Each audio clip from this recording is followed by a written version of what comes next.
Assalamualaikum warahmatullahi wabarakatuh. Perkenalkan, nama saya Prasetrika Bunga Permata Aisyah. Saya berasal dari Hukum 2B, mata kuliah Hukum Pidana, dosen pengampu Dr. Faisal SHMH. Di sini saya akan membahas narasi singkat dari sejarah berlakunya KUHP di Indonesia.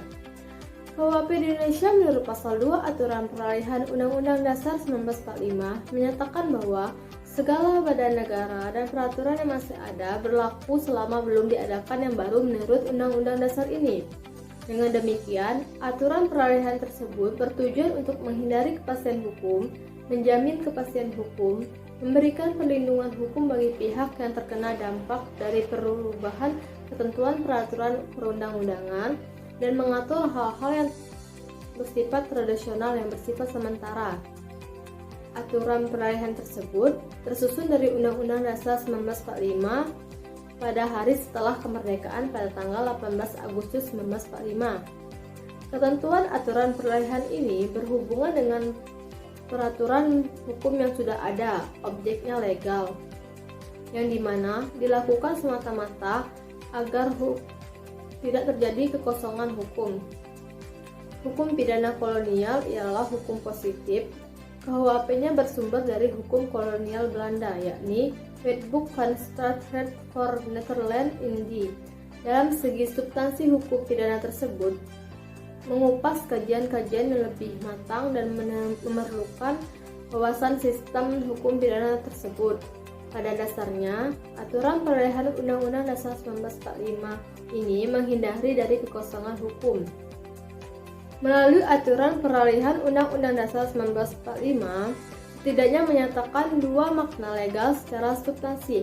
Pertama, peraturan yang masih ada langsung berlaku, artinya mengakui hak hidup yang berhubungan dengan hukum-hukum pidana yang masih berlaku pada saat ini. Kedua, dinyatakan dapat berlaku selama belum ada peraturan yang baru. Artinya, peraturan lama masih tetap berlaku untuk peraturan-peraturan yang pada masa sekarang, tetapi bersifat sementara selama belum ada peraturan yang baru.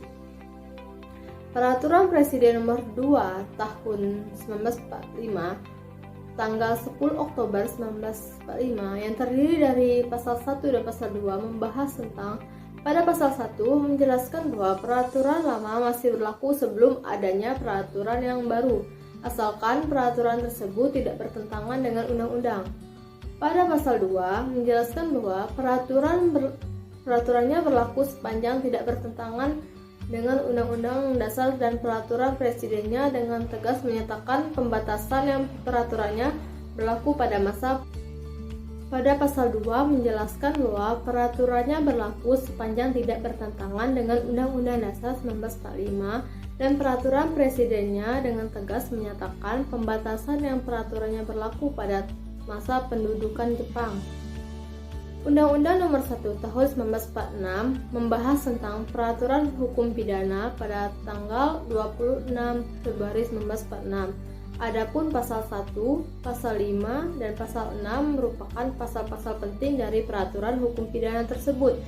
Undang-Undang Nomor 1 Tahun 1946 ini menyimpang dengan peraturan Presiden RI Nomor 2 Tahun 1945. Kenapa dinyatakan menyimpang?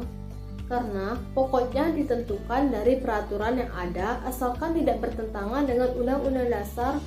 Pada pasal 5 Undang-Undang Nomor 1 Tahun 1945 menunjuk pada penjelasan undang-undang tersebut.